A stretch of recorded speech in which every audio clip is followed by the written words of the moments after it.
Hello dear friends and students, कैसे हैं आप सभी। आशा करता हूँ आप सभी स्वस्थ होंगे, मस्त होंगे और व्यस्त होंगे और सब आप अपनी परीक्षा में लगे हुए होंगे उसकी तैयारी करने में। मैं आपका अपना गुरुजी द कंपटीशन पैसेंजर वाला, मैं आप सबका अपने यूट्यूब चैनल में हार्दिक स्वागत करता हूँ। मैं लाया हूँ सीटेट 2022 और 23 एग्ज़ाम से संबंधित बाल विकास एवं शिक्षण शास्त्र विषय से संबंधित सीटेट परीक्षा में आने वाले महत्वपूर्ण प्रश्नों की श्रृंखला। ये हमारा पार्ट 11 है, बाकी के पार्ट हमारे चैनल पर पड़े हुए हैं, आप लोग जाइए देखिए, आंसर कीजिए, ठीक। Don't miss that questions. तो चलिए शुरू करते हैं। हमारा पहला क्वेश्चन, पियाजे के अनुसार विकास की पहली अवस्था, जो कि जन्म से लगभग 2 वर्ष तक इन्होंने माना है, के दौरान बच्चा सबसे बेहतर सीखता है। अमूर्त तरीके से चिंतन द्वारा, भाषा के नए अर्जित ज्ञान के अनुप्रयोग द्वारा, इंद्रियों के प्रयोग द्वारा, निष्क्रिय शब्दों को समझने के द्वारा। ए बी सी डी में से सही बताइए, ऑप्शन क्या होगा। आंसर बताइए ए बी सी डी में से। तो इसका जो सही ऑप्शन होगा वो होगा ऑप्शन सी, इंद्रियों के द्वारा। ठीक, मतलब कि पियाजे के अनुसार विकास की पहली अवस्था के दौरान बच्चा सबसे बेहतर सीखता है इंद्रियों के प्रयोग के द्वारा। ठीक है, तो जन्म से 2 वर्ष तक की आयु जो है विकास की पहली अवस्था होती है। ठीक है, पियाजे के अनुसार विकास की पहली अवस्था संवेदी पेशी अवस्था होती है। संवेदी संवेदी पेशीय अवस्था विकास की पहली अवस्था होती है जन्म से 2 वर्ष तक। ठीक है, और इस अवस्था में बालक इंद्रियों के प्रयोग द्वारा, मतलब कि जितनी इंद्रियां होती हैं, देखना, छूना, पहुंचना, पकड़ना, चूसने आदि की स्वतः सहज क्रियाओं से व्यवस्थित प्रयासरत क्रियाओं की ओर अग्रसित होता है। मतलब वह इंद्रियों के द्वारा चीज़ों को समझता है, देखता है, जानता है, छूने की कोशिश करता है, पकड़ने की कोशिश करता है, चीज़ों को चूसने की कोशिश, पहुंचने की कोशिश करता है। ठीक है, और भाषा का अनुकरण भी करने लगता है। आवाज़ मतलब अनुकरण का मतलब आवाज़ और प्रकाश के प्रति प्रतिक्रिया भी करने लगता है। तो पहले का ऑप्शन सी एकदम राइट होगा। इंद्रियों के प्रयोग द्वारा ही वह चीज़ों को बेहतर सीखता है विकास की पहली अवस्था में, जो कि जन्म से 2 वर्ष तक चलती है, संवेदी पेशी अवस्था। ठीक, चलिए नेक्स्ट क्वेश्चन पे आते हैं। अनुवांशिकता को सामाजिक संरचना माना जाता है। ए गत्यात्मक, बी स्थिर, सी प्राथमिक, डी गौण। तो अनुवांशिकता को कौन सा माना जाता है, गत्यात्मक, स्थिर, प्राथमिक, गौण। सही ऑप्शन बताइए क्या होगा। तो इसका जो सही ऑप्शन होगा वो होगा स्थिर। स्थिर अनुवांशिकता को सामाजिक संरचना का स्थिर या स्थायी कारक माना जाता है। ठीक है, तो अनुवांशिकता को स्थिर या स्थायी सामाजिक संरचना माना जाता है। अनुवांशिकता अनुवांशिकता का मतलब क्या चीज़ होता है, मतलब कि कोई व्यक्ति अपने माता पिता के द्वारा, अपने पूर्वजों से जो कुछ प्राप्त करता है उसे ही अनुवांशिकता कहते हैं। और यह एक स्थायी सामाजिक रचना है, स्थिर सामाजिक संरचना है। तो इसे स्थायी या स्थिर सामाजिक संरचना के रूप में माना जाता है, मतलब कि इसे बदला नहीं जा सकता। ठीक, आनुवंशिकता की इकाई होती है जीन। तो दूसरे का बी ऑप्शन आपका एकदम सही है। ठीक है, ठीक, तो वंशानुक्रम या अनुवांशिक गुण प्रत्येक व्यक्ति को अपने माता पिता से प्राप्त होता है, अपने पूर्वजों से प्राप्त होता है, जो कि स्थिर होता है। और वातावरणीय प्रभाव से इन गुणों को दिशा व दशा मिलती है। इसीलिए वातावरण को सामाजिक संरचना का गत्यात्मक पहलू मानते हैं, जबकि वंशानुक्रम को स्थिर पहलू मानते हैं। तो वातावरण को सामाजिक संरचना का वातावरण को सामाजिक संरचना का गत्यात्मक पहलू मानते हैं और आनुवंशिकता को सामाजिक संरचना का स्थिर पहलू मानते हैं। ये नेक्स्ट क्वेश्चन पे आते हैं। सीखने का वह सिद्धांत जो पूर्ण रूप से और केवल अवलोकनीय व्यवहार पर आधारित है, सीखने के सिद्धांत से संबंधित है। ए व्यवहारवादी, बी संरचनावादी, डी संज्ञानवादी, डी विकासवादी। जल्दी से बताइए।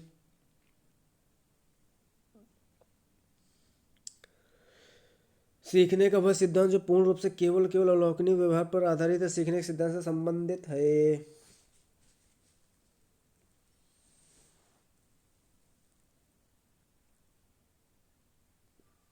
तो इसका जो सही ऑप्शन होगा वो होगा ऑप्शन ए। ऑप्शन ए, सीखने का वह सिद्धांत जो पूर्ण रूप से केवल अवलोकनीय व्यवहार पर आधारित है, सीखने के सिद्धांत से संबंधित है, तो सीखने के व्यवहारवादी सिद्धांत से संबंधित है। ठीक है, तो सीखने के व्यवहारवादी सिद्धांतों के प्रतिपादकों का मानना था कि अधिगम अप्रत्यक्ष स्रोतों से होता है, अप्रत्यक्ष स्रोतों से होता है। ठीक है, दूसरों को देखकर होता है, दूसरों को सुनकर होता है।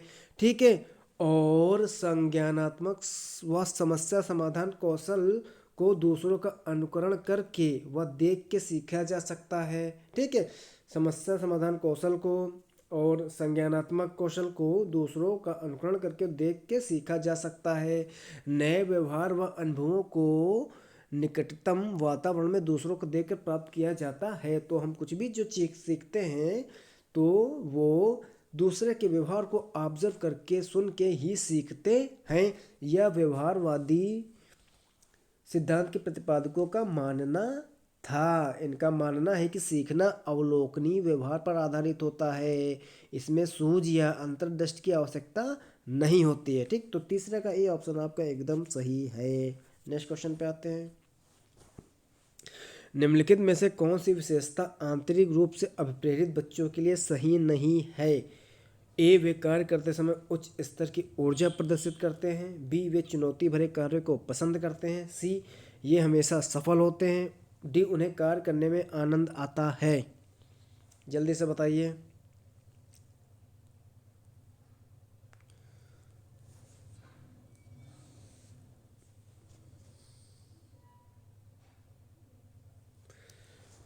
तो इसका जो सही ऑप्शन होगा वो होगा ऑप्शन सी, ये हमेशा सफल, हमेशा, ये गलत चीज़, हमेशा सफल होते हैं, तो ये नहीं हो सकता।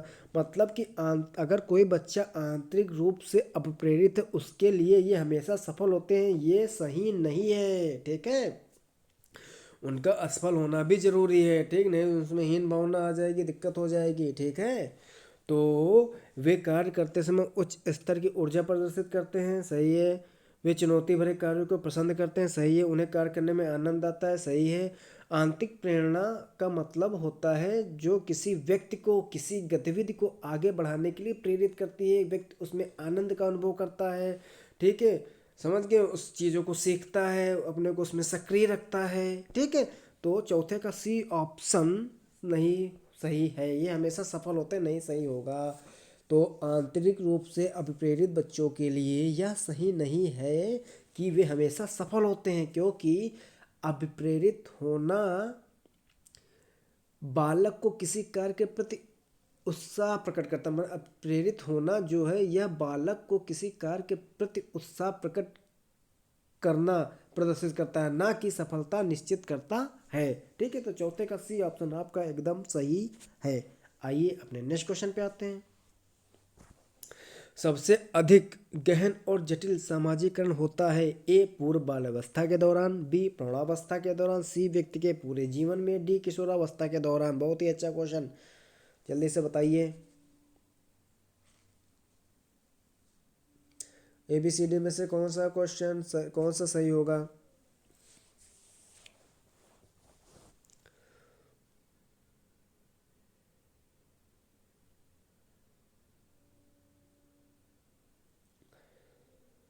तो इसका जो सही ऑप्शन होगा वो होगा ऑप्शन डी, किशोरावस्था के दौरान। सबसे अधिक गहन और जटिल सामाजिकरण किशोरावस्था के दौरान होता है। ठीक है, इस अवस्था में किशोरों में समूह निर्माण की प्रवृत्ति होती है, मित्रता भावना का विकास होता है, सामाजिक गुणों का विकास होता है, समूहों के प्रति भक्ति यानी कि समूह बना के चलते हैं, सामाजिक भावना की परिपक्वता का विकास होता है, सामाजिक परिपक्वता की भावना का विकास होता है, बहुमुखी प्रवृत्ति आदि, इन सब का विकास होता है। ये सभी सामाजिकरण की प्रक्रिया को गहन, समृद्ध एवं जटिल बनाते हैं। ठीक है, समझ गए। तो सामाजिकरण वह प्रक्रिया है जिसके माध्यम से समुदाय अपने सदस्यों को समाज के मानदंडों व मूल्यों को सामाजिक रूप से स्वीकार होने के लिए शिक्षित करते हैं या उनका आदान प्रदान करते हैं। ठीक है, समझ गए। तो पांचवे का ऑप्शन डी आपका सही होगा। किशोरावस्था ही मतलब कि वह अवस्था है जिसके दौरान सामाजिकरण सबसे अधिक गहन और जटिल होता है। ठीक है, चलिए कमेंट बॉक्स में बताइएगा कि तूफान की अवस्था किसे बोला जाता है। तूफान की अवस्था किसे बोला जाता है, वह किसने तूफान की अवस्था बोला है, किस मनोवैज्ञानिक ने। ठीक, आइए नेक्स्ट क्वेश्चन पे आते हैं। छोटे शिक्षार्थियों में निम्नलिखित में से कौन सा लक्षण पठन कठिनाई का नहीं है, मतलब उनको पढ़ने में कठिनाई नहीं होती। पढ़ने की बात हो रही, केवल पढ़ने की, समझने की नहीं, पढ़ने की।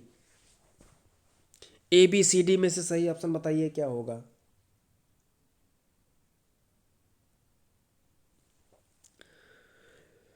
शब्दों और विचारों को समझने में कठिनाई, सुसंगत वर्तनी में कठिनाई, वर्ण एवं शब्द पहचानने में कठिनाई, पठन गति व प्रवाह में कठिनाई। ABCD में से कौन सा सही ऑप्शन होगा, जल्दी से बताइए।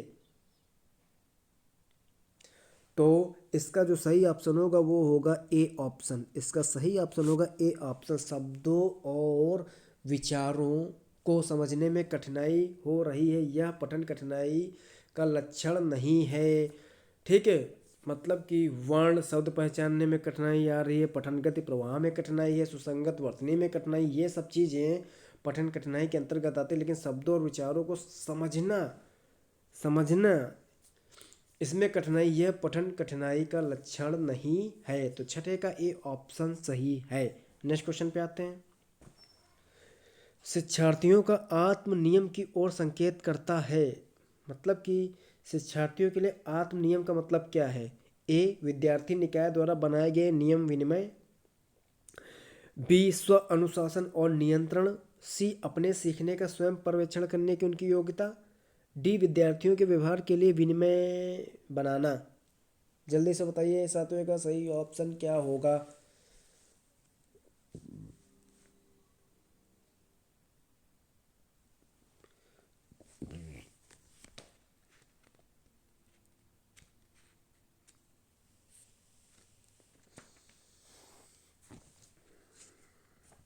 जल्दी से बताइए क्या होगा।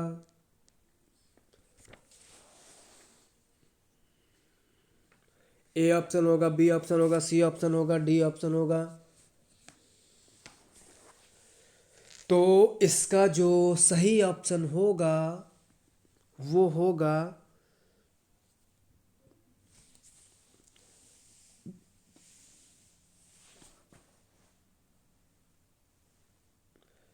शिक्षार्थियों का आत्म नियम की ओर संकेत करता है। तो इसका जो सही ऑप्शन होगा वो होगा option C. Option C, option C, option C सही होगा। आत्म नियम का आशय है कि शिक्षार्थी स्वयं से अपने अधिगम का परीक्षण करके सीखने की योग्यता रखता हो। मतलब कि स्वयं से अपने अधिगम का परीक्षण करके सीखने की योग्यता रखता हो, मतलब कि स्वयं परीक्षण करे हमने कितना सीखा, हमने जो चीज़ सीखा वो कितना उपयोगी है, ये सब चीज़ें उसके अंदर, ये सब चीज़ों की योग्यता रखता हो। ठीक है, तो आत्म नियम का मतलब होता है अपने सीखने का स्वयं पर्यवेक्षण करने की उनकी योग्यता। तो सातवें का सी ऑप्शन आपका एकदम सही ऑप्शन है। ठीक है, नेक्स्ट क्वेश्चन पे आते हैं। सृजनात्मक शिक्षार्थी वह है जो ए परीक्षा में हर बार अच्छे अंक प्राप्त करने के योग्य है, पार्श्व लेटरल चिंतन या समस्या समाधान में अच्छा है, डी ड्राइंग और पेंटिंग में बहुत विलक्षण है, सी बुद्धिमान, डी बुद्धिमान है। ABCD सही ऑप्शन, जल्दी से सही ऑप्शन बताइए। इसका सही ऑप्शन, सही ऑप्शन क्या होगा। तो इसका जो सही ऑप्शन होगा वो होगा ऑप्शन बी। सृजनात्मक शिक्षार्थी वह है जो पार्श्व चिंतन, लेटरल चिंतन और समस्या समाधानों में अच्छा है। तो आठवें का बी ऑप्शन आपका एकदम सही होगा। आइए अपने नेक्स्ट क्वेश्चन पे आते हैं। अवधारणाओं का विकास मुख्य रूप से का हिस्सा है। ए शारीरिक विकास का, बी सामाजिक विकास का, सी संवेगात्मक विकास का, डी बौद्धिक विकास का। तो इसका सही ऑप्शन क्या होगा ए बी सी डी का? ए बी सी डी का सही ऑप्शन क्या होगा? तो इसका सही ऑप्शन होगा 90 का डी बौद्धिक विकास। बौद्धिक विकास क्यों? क्योंकि अवधारणाओं का जो संबंध होता है वो होता है चेतना से, वो होता है चेतना से। चेतना का संबंध बौद्धिक विकास से होता है।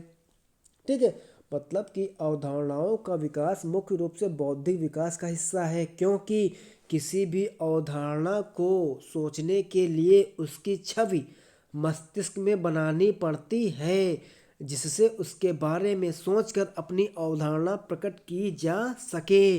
तो अवधारणा जो है ना, चिंतन, चेतना, चिंतन, मुख्य रूप से चिंतन का, अवधारणा जो है वो चेतना का, चेतना से संबंधित है। चेतना का संबंध बौद्धिक विकास से होता है। ठीक है,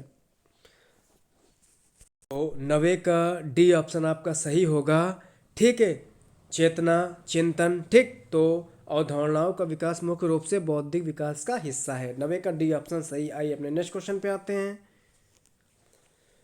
व्यक्तिगत शिक्षार्थी एक दूसरे से भिन्न होते हैं। एक दूसरे से किस में भिन्न होते हैं? एक दूसरे से में भिन्न होते हैं, विकास क्रम में भिन्न होते हैं, विकास की सामान्य क्षमता में भिन्न होते हैं, बुद्धि एवं विकास के सिद्धांतों में भिन्न होते हैं, विकास की दर में भिन्न होते हैं। 10वें का सही ऑप्शन बताइए क्या होगा? जल्दी से बताइए। तो 10वें का जो सही ऑप्शन होगा वो होगा ऑप्शन डी, विकास की दर। विकास की दर। तो व्यक्तिगत शिक्षार्थी एक दूसरे से विकास की दर में भिन्न होते हैं। क्यों? क्यों? क्यों? क्योंकि वैयक्तिक विभिन्नताओं का सिद्धांत कहता है कि प्रत्येक बालकों व बालिकाओं के विकास का अपना एक स्वयं का स्वरूप होता है। इनके सामाजिक, शारीरिक, मानसिक आदि का विकास दर जो है वो भिन्न भिन्न होता है। ठीक है, इसलिए समवयस्कों में भी व्यक्तिक विभिन्नता होती है। तो व्यक्तिगत शिक्षार्थी एक दूसरे से विकास की दर में भिन्न होते हैं। 10वें का ऑप्शन डी आपका एकदम सही है। ठीक, तो इसी के साथ हमारा ये सेशन फिनिश होता है। बच्चों, अगर वीडियो हमारा आप लोगों को ज़रा सा भी पसंद आया हो तो प्लीज़ इसको लाइक करें, शेयर करें, मेरा चैनल सब्सक्राइब करें। यही मेरे लिए मोटिवेशन है, जिससे मैं आप लोगों के लिए अच्छे से अच्छे क्वेश्चन बनाता रहूँगा, लाता रहूँगा। ठीक है, बाकी पार्ट जाके जरूर देखिए चैनल पर, क्योंकि मैक्सिमम क्वेश्चन आपको मिलेंगे हमारी सीरीज से। ठीक है, तब तक के लिए धन्यवाद। अपना ख्याल रखिए। मिलते हैं नेक्स्ट सेशन पे।